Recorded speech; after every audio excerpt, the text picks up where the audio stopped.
فاعوذ باللہ من الشیطان الرجیم بسم اللہ الرحمن الرحیم۔ تمام حاضرین کا اسلامی طریقے سے استقبال ہے۔ السلام علیکم ورحمۃ اللہ وبرکاتہ۔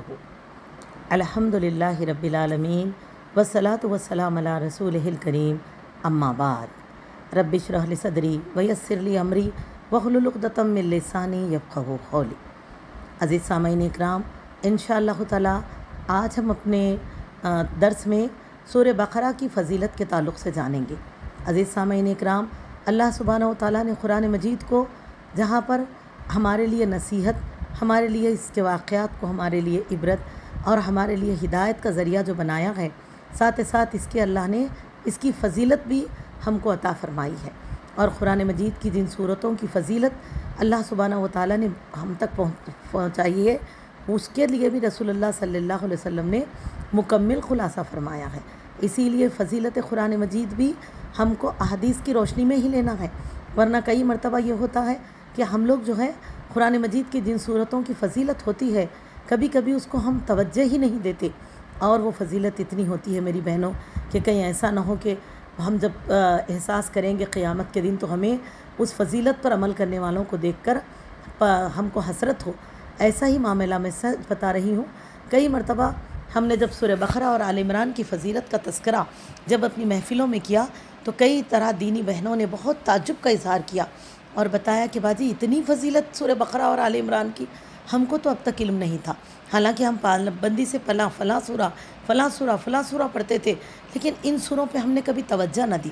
تو میری بہنوں سوچئے، آئیے اور آج جب ہم سورہ بقرہ کی فضیلت کو جانیں گے تو ضرور ہمیں احساس ہوگا اور ہم اس سورت کو صحیح جس طرح سے پڑھنا ہے احکام الہی کے ساتھ پڑھتے ہوئے اس کی فضیلت کو ہم ضرور حاصل کریں گے انشاءاللہ تعالی۔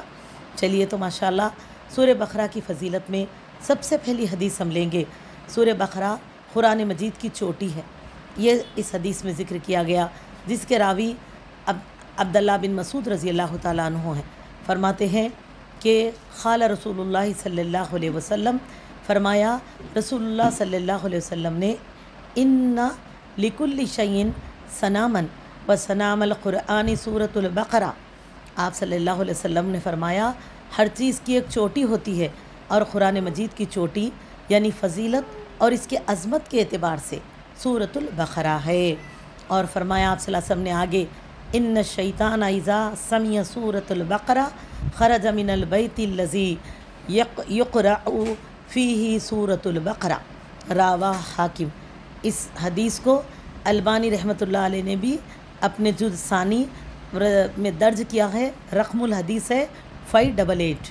تو میری عزیز، اس سے سورہ بقرہ کی فضیلت کا ہمیں احساس ہوتا ہے اور اسے قرآن مجید کی چوٹی قرار دیا گیا ہے۔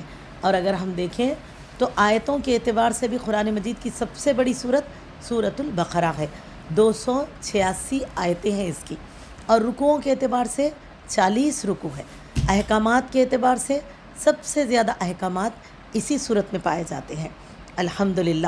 اسی طرح آپ دیکھیں گے قرآن مجید کی بہت ہی خاص آیت الکرسی اسی صورت کی آیت ہے۔ اسی طرح قرآن مجید کی وہ 2 آیتیں جس کو ہر رات سونے سے پہلے بستر پر پڑھ کر سونے کی تعلیم رسول اللہ صلی اللہ علیہ وسلم نے فرمائی کہ وہ ان کے لیے کفایت کر جائے گی، وہ بھی سورہ بقرہ ہی کی آخری 2 آیت ہے، آمن الرسول سے للکافرین تک، 285 286۔ عزیز سامعین اکرام، اسی طرح اگر ہم دیکھیں گے کہ قرآن مجید کی سب سے بڑی آیت جو الفاظ کے اعتبار سے ہے وہ سورہ بقرہ آیت نمبر 282 ہے، 282 ہے، جو کہ قرآن مجید کی سب سے بڑی آیت ہے لفظوں اور یعنی کہ کیا بتاتے جملوں کے اعتبار سے بھی، الفاظ کے اعتبار سے، سبحان اللہ۔ تو آئیے اب ہم دیکھتے ہیں دوسری حدیث۔ اللہ کے نبی صلی اللہ علیہ وسلم کا یہ فرمان مبارک کہ جس گھر میں سورہ بقرہ کی تلاوت ہوتی رہے اس گھر میں شیطان داخل نہیں ہو سکتا۔ اس حدیث کو روایت کیا ہے ترمذی نے، حدیث حسن ہے۔ کتاب فضائل قرآن، باب ما جاء فی سورۃ البقرہ و آیت الکرسی، حدیث ہے جس کے راوی ہے ابی ہریرہ رضی اللہ تعالی عنہ، ان رسول اللہ صلی اللہ علیہ وسلم قال، فرمایا لا تجعلوا بیوتکم مقابر۔ پہلی بات آپ صلی اللہ علیہ وسلم نے اس حدیث میں فرمائی کہ اپنے گھروں کو قبرستان نہ بناؤ، یعنی اللہ کی یاد سے غافل ہو کر، نمازوں کی پابندی کو چھوڑ کر، قرآن مجید کی تلاوت کو چھوڑ کر، ذکر و اذکار کو چھوڑ کر اپنے گھروں کو قبرستان نہ بناؤ، کیونکہ زندہ لوگ وہ ہوتے ہیں جو اللہ تعالیٰ کو یاد کرتے ہیں، اور مردے وہ ہوتے ہیں جو بے جان بے سود پڑے رہتے ہیں۔ اسی لیے اللہ کی یاد سے غفلت برتنا، ذکر سے، قرآن کی تلاوت سے اپنے گھروں کو خاموش رکھنا اپنے گھروں کو قبرستان بنانے میں شمار ہوتا ہے۔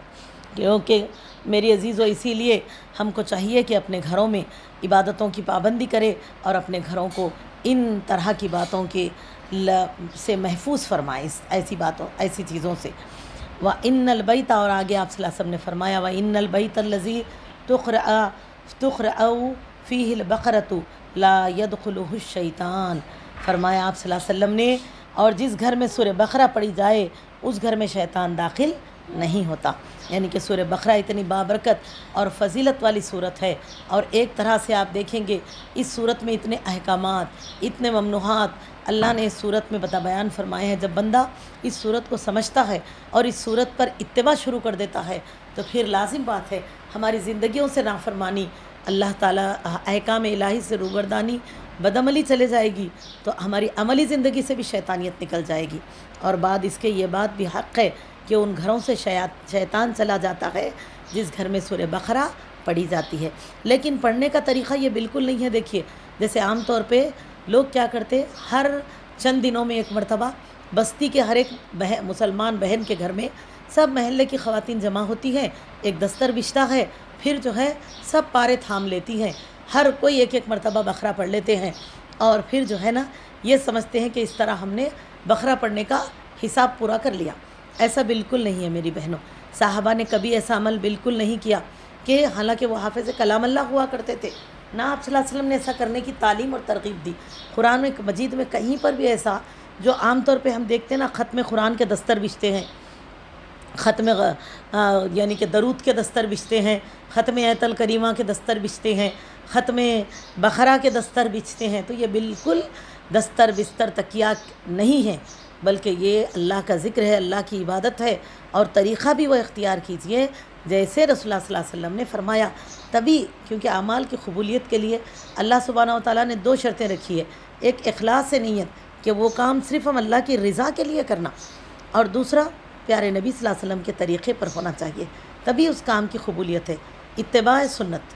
تو لہٰذا ہم سب کو چاہیے کہ ویسے پڑھیں، تو خود پڑھنا ہے ہم کو۔ اور اکثر بہنیں کہتی ہیں باجی اتنا بڑا صورت ہے 2.5 پارے کی، تو ہم روز کیسے پڑھیں گے؟ میری بہنوں، اللہ تعالیٰ کا فرمان مبارک ہے، لا یکلف اللہ نفسا الا وسعہا۔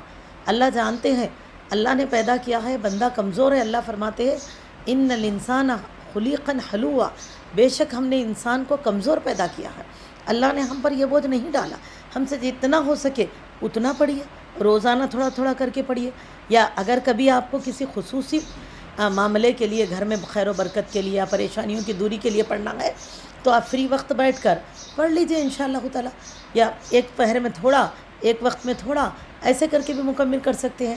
ضروری نہیں ہے کہ آپ روزانہ سورہ بقرہ مکمل ہی پڑھیں، آپ سے جتنا ہو سکتا اتنا ضرور پڑھیے ماشاءاللہ، کیونکہ میری عزیزو، سورہ بقرہ کا پڑھنا باعث برکت ہے، اور سورہ بقرہ کا چھوڑنا باعث حسرت ہے۔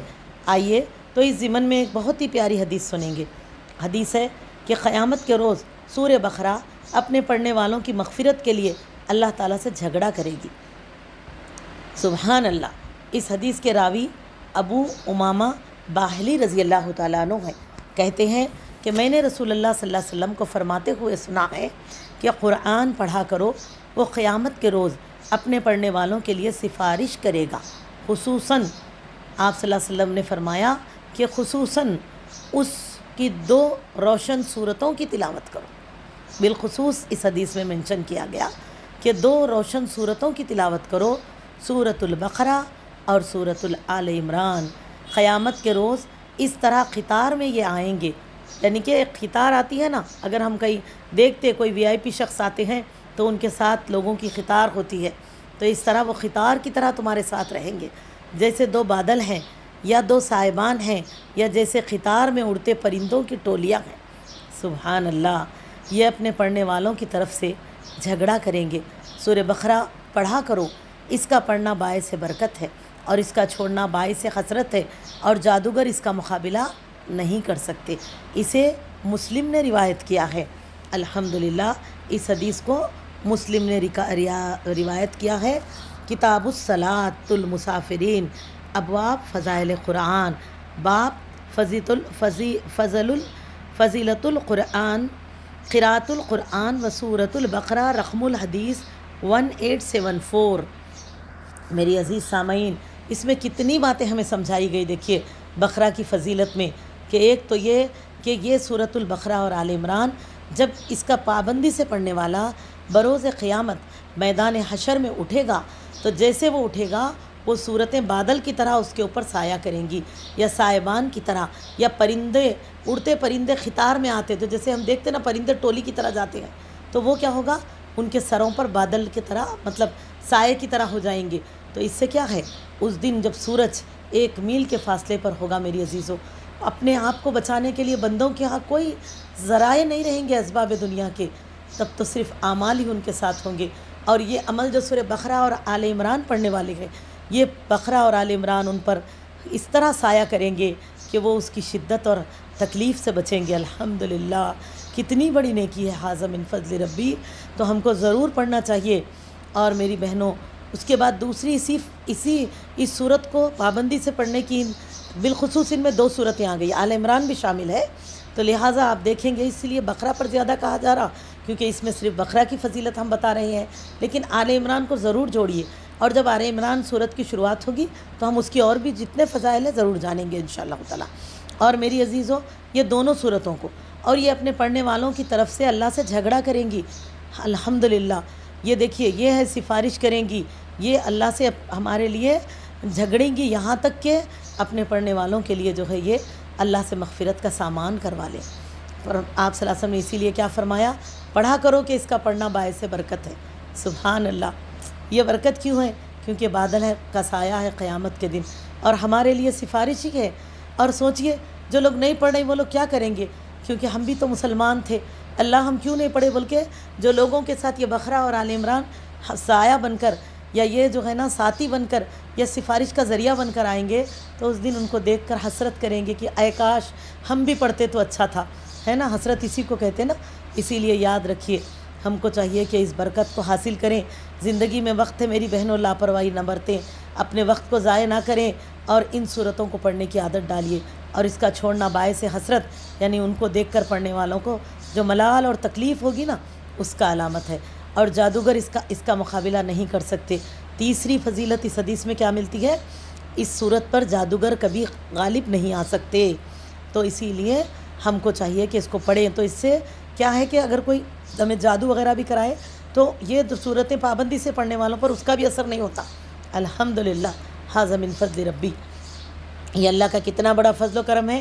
تو پہلے سے ہی ہم کو چاہیے، جیسے گرما آنے سے پہلے ہم اے سیوں اور کولروں کا انتظام کر لیتے ہیں، سرما آنے سے پہلے گرم کپڑوں کا، یہ ہم معمولی سی دنیا کے معاملے میں اتنے حساس ہوتے ہیں کہ پریشانی سے پہلے اس سے بچنے کی تیاری کرتے ہیں۔ پھر علم بھی نہیں ہے کہ کتنا ہم اس وقت تک جئیں گے یا نہیں جئیں گے۔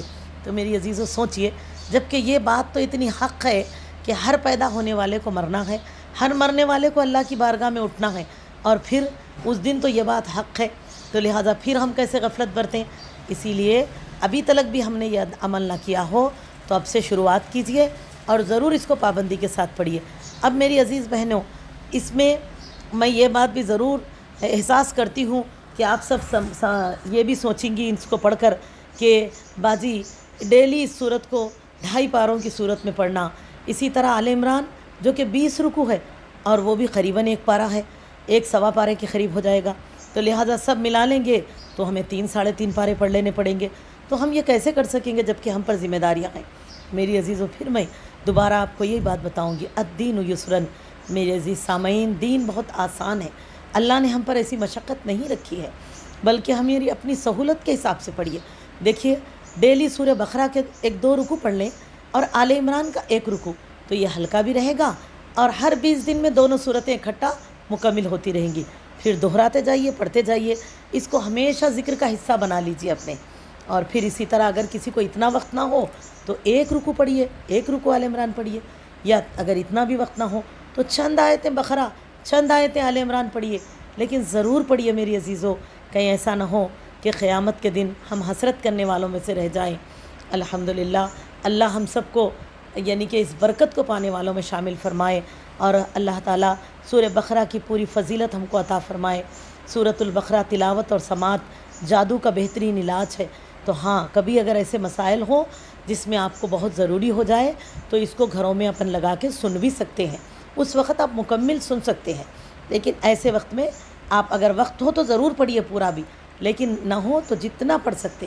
اور ایسا ضروری بھی نہیں ہے میری بہنوں کہ مصیبت آئے وقت ان صورتوں کو پڑھنا ہے، بلکہ آپ پہلے سے پڑھتے رہیے، حفاظت میں رہیں گے اللہ کے۔ کوئی جادوگر سورہ بقرہ پہ غالب نہیں آ سکتا، یاد رکھیے۔ اور ایسے چیزوں کو پھر دل سے شک و شبہات کو نکال دینا چاہیے کہ اللہ نے اگر وعدہ کیا ہے، محمد صلی اللہ علیہ وسلم کا یہ فرمان ہے تو یہ حق ہے، اور پھر ایسے شکوں میں نہ پڑے چھوٹی چھوٹی چیزوں کے لیے کہ کوئی ہمارے کو کچھ کرا دے رہے، کیا سایہ ہو گیا، کیونکہ جب ہم اللہ کے پروٹیکشن میں رہ رہے ہیں تو پھر یہ سب چیزوں کا ڈر کیسے۔ اور اسی طرح سورہ بقرہ کی تلاوت کرنے سے گھر میں خیر و برکت بھی رہتی ہے۔